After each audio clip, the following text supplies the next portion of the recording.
సినీ కార్మికులకు అండగా ప్రభుత్వం, ఇండియాకే దిక్సూచిగా ఉండేలా తెలంగాణ విద్యా విధానం, ప్రజాపాలన దినోత్సవ వేదిక నుంచి సరికొత్త నినాదం, యువ కంటెంట్ క్రియేటర్లకు పట్టం, ఇకపై పక్కాగా స్ట్రీట్ లైట్లపై పర్యవేక్షణ, ఆర్థిక వ్యవస్థ బలోపేతమయ్యేలా చర్యలు. ఇలాంటి అప్డేట్స్ ఇప్పుడు చూద్దాం.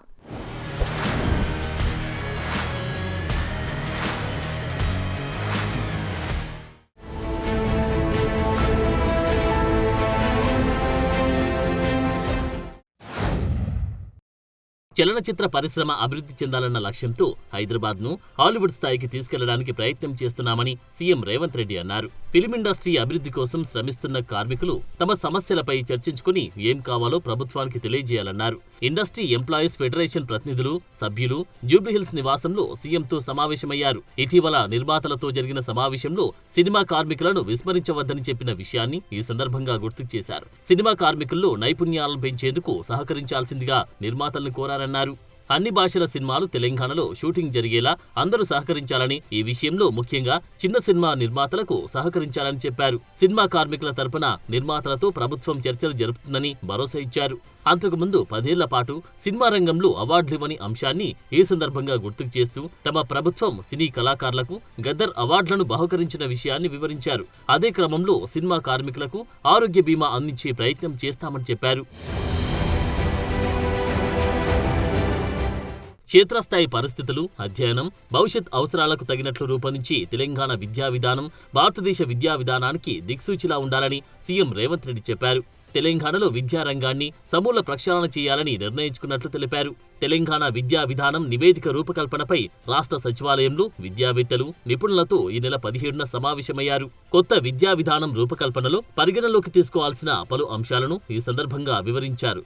విద్యారంగంపై అయ్యే వ్యయానికి ప్రభుత్వం వెనుకాడదని, ప్రత్యేక విద్యా కార్పొరేషన్ ఏర్పాటు చేసి మౌలిక వసతులు, ప్రమాణాల మెరుగుకు ఖర్చు చేయాలని నిర్ణయించామన్నారు సీఎం. విద్యపై చేసేదాన్ని ఖర్చుగా కాక పెట్టుబడిగా చూడాలని కేంద్ర ప్రభుత్వానికి విన్నవించామన్నారు. ప్రాథమిక దశ నుంచి యూనివర్సిటీల వరకు సమూల ప్రక్షాళన చేయాల్సి ఉందని సీఎం అన్నారు. రానున్న 25 ఏళ్ల వరకు విద్యా వ్యవస్థకు దిశానిర్దేశం చేసేలా తెలంగాణ విద్యా విధానం ఉండాలని చెప్పారు. డిసెంబర్ 9న ఆవిష్కరించబోయే తెలంగాణ విజన్ డాక్యుమెంట్ 2047లో తెలంగాణ విద్యా విధానానికి చోటు కల్పిస్తామన్నారు సీఎం. భవిష్యత్తులో తెలంగాణ విద్యా వ్యవస్థలో విప్లవాత్మక మార్పులకు ఈ స్కూళ్లు కేంద్రాలుగా మారబోతున్నాయి. విద్యపై మేం చేస్తున్న వ్యయం ఖర్చు కాదు, భవిష్యత్ తెలంగాణకు పెట్టుబడిగా మేము భావిస్తున్నాం. తెలంగాణ బిడ్డలు అన్ని రంగాల్లో రాణించాలనేదే మా ఆలోచన. అందుకే విద్యతో పాటు క్రీడలకు ప్రాధాన్యత ఇస్తున్నాం, ఇన్నోవేషన్కు పెద్దపీట వేస్తున్నాం. Young India sports university, young India skills university, young India police school రేపటి తెలంగాణ భవితకు భరోసా కేంద్రాలుగా. తెలంగాణ రాష్ట్ర అభివృద్ధిలో ప్రతి ఒక్కరూ కలిసి రావాలని ముఖ్యమంత్రి రేవంత్ రెడ్డి ప్రజాపాలన దినోత్సవ వేదిక నుంచి పిలుపునిచ్చారు. తెలంగాణ అభివృద్ధిలో భాగస్వామ్యులమవుదాం, అందుకు అందరం ప్రతిజ్ఞ తీసుకుందామన్నారు. తెలంగాణను ప్రపంచంతో పోటీపడే విధంగా తీర్చిదిద్దుకుందామని పిలుపునిచ్చారు. నిజాం నియంతృత్వ పాలనపై సాయుధ పోరాటంతో సామాన్యుడు సాధించుకున్న విజయానికి గుర్తుగా సెప్టెంబర్ 17న ప్రజాపాలన దినోత్సవం సందర్భంగా పబ్లిక్ గార్డెన్స్ లో నిర్వహించిన కార్యక్రమంలో సీఎం త్రివర్ణ పతాకాన్ని ఎగురవేశారు. విద్యనే మన విజయానికి వజ్రాయుధమని తాము నమ్ముతున్నామని, గొప్ప విజన్తో యంగ్ ఇండియా ఇంటిగ్రేటెడ్ మోడల్ స్కూళ్ల ఆలోచన చేశామన్నారు. రైతులకు పెట్టుబడి సాయం, 60,000 ఉద్యోగాల భర్తీ, రైతు భరోసా కింద 9,000 కోట్లు, రైతు సమస్యలు తీర్చేలా భూభారతి, ఇందిరమ్మ ఇళ్ల నిర్మాణాలు, పేదలకు సన్నబియ్యం ఇలాంటి కార్యక్రమాలెన్నో చేపడుతున్నామన్నారు. ప్రపంచానికే హైదరాబాద్ గేట్వేగా మారుతుంది. ఆ దిశగా మొత్తం రాష్ట్రానికి మేము మాస్టర్ ప్లాన్ తయారు చేస్తున్నాం. అంతర్జాతీయ ప్రమాణాలతో కూడిన మౌలిక సదుపాయాలతో హైదరాబాద్ తెలంగాణ ఉండాలన్నది మా ప్రభుత్వం యొక్క సంకల్పం. అత్యంత స్వచ్ఛమైన, సుఖమైన జీవన ప్రమాణాలతో కూడిన నగరంగా హైదరాబాదును మార్చాలని మేము ప్రయత్నం చేస్తున్నాం. బ్రాండ్ ఇమేజ్ని పెంచేలా మూసీ పునరుజ్జీవన ప్రాజెక్టు, గాంధీ సరోవర్ ప్రాజెక్టులు ఉండబోతున్నాయి. హైదరాబాద్ ఒక సుందరమైన నగరమే కాదు, వాతావరణ కాలుష్యానికి దూరంగా అభివృద్ధి చెందిన నగరంగా తీర్చిదిద్దడానికి ఈనాడు ప్రణాళికలు సిద్ధం చేస్తున్నాం. తెలంగాణలో సౌర విద్యుత్ వినియోగాన్ని ప్రోత్సహించాల్సిన అవసరముందని, అందుకు అవసరమైన ప్రణాళికలు సిద్ధం చేయాలని సీఎం రేవంత్ రెడ్డి విద్యుత్ శాఖ అధికారులకు ఆదేశించారు. డిప్యూటీ సీఎం బట్టి విక్రమార్కతో కలిసి ఈ నెల 16న ఉన్నత స్థాయి సమావేశంలో సమీక్షించారు. ఈ సందర్భంగా కొండారెడ్డిపల్లిలో పైలట్ ప్రాజెక్టుగా చేపట్టిన model solar roof top village పనుల వివరాలను తెలుసుకున్నారు.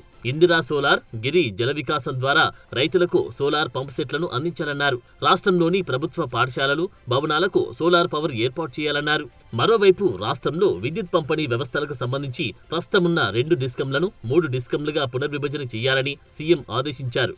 మంత్రిమండలి ఆమోదం తర్వాత 3వ డిస్కంపై ముందుకు వెళ్లాలని చెప్పారు. వచ్చే 2.5 ఏళ్లలో కోర్ అర్బన్ రీజియన్లో అండర్ గ్రౌండ్ కేబులింగ్ పూర్తి చేయాలన్నారు. ఎక్కడెక్కడ కొత్త సబ్ స్టేషన్లు అవసరముందో గుర్తించాలని చెప్పారు. తెలంగాణలోని యువ కంటెంట్ క్రియేటర్లకు పట్టం కట్టేందుకు Telangana film development corporation Bathukamma young film maker challenge 2025 పేరిట షార్ట్ ఫిలిమ్స్ పోటీలు నిర్వహిస్తోంది. 3 నిమిషాలు, 5 నిమిషాల లోపు నివిడి కలిగిన 2 కేటగిరీల్లో షార్ట్ ఫిలిమ్స్ లేదా పాటలు పంపించాలని ఎఫ్డీసీ చైర్మన్ దిల్రాజు కోరారు. రేవంత్ రెడ్డి ఆధ్వర్యంలోని ప్రజాప్రభుత్వం అమలు చేస్తున్న అభివృద్ధి, సంక్షేమ పథకాలు, తెలంగాణ చరిత్ర, సంస్కృతి, పండుగలు, కళారూపాలపై షార్ట్ ఫిలిమ్స్, పాటలను పంపాలన్నారు. యంగ్ టాలెంట్ ను ప్రోత్సహించేలా ఫిలిం డెవలప్మెంట్ కార్పొరేషన్ ఈ నిర్ణయం తీసుకుంది. అందులైన విద్యార్థులకు ముఖ్యమంత్రి రేవంత్ రెడ్డి ఈ నెల 16న సంగీత వాయిద్య పరికరాలను అందించారు. కరీంనగర్ జిల్లాలో సంక్షేమ శాఖ ఆధ్వర్యంలో అంధ విద్యార్థులకు జిల్లా యంత్రాంగం సంగీతంలో ట్రైనింగ్ అందించారు. వారంతా జూబ్లీహిల్స్ నివాసంలో సీఎంను కలిశారు. ఈ సందర్భంగా సంగీత వాయిద్య పరికరాలను వారికి అందించారు. విద్యార్థులు పాడిన పాటల సీడీని సీఎం రేవంత్ రెడ్డి ఆవిష్కరించారు. విద్యార్థులు ముఖ్యమంత్రి ముందు పాట పాడి వినిపించారు. వారందరినీ సీఎం ఈ సందర్భంగా అభినందించారు. స్వామి భద్రగిరివరాయ సర్వమంగళం, స్వామి భద్రగిరివరాయ సర్వమంగళం.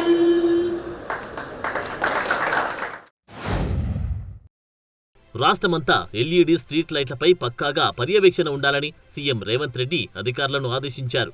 అన్ని గ్రామాల్లో వీధి దీపాల ఏర్పాటు, వాటి నిర్వహణ బాధ్యతలను సర్పంచులకే అప్పగించాలని చెప్పారు.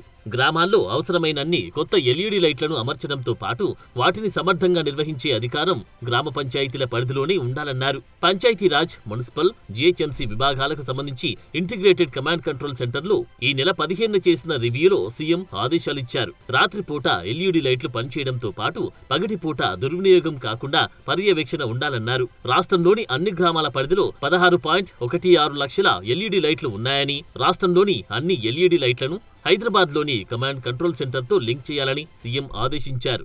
జీహెచ్ఎంసీ పరిధిలో 5.50 లక్షల ఎల్ఈడీ లైట్లు ఉన్నాయని, ఔటర్ రింగ్ రోడ్ లోపల ఉన్న కోర్ అర్బన్ సిటీని కూడా కలిపితే మొత్తం 7.50 లక్షల లైట్లు అవసరమవుతాయని మున్సిపల్ శాఖ తెలిపింది.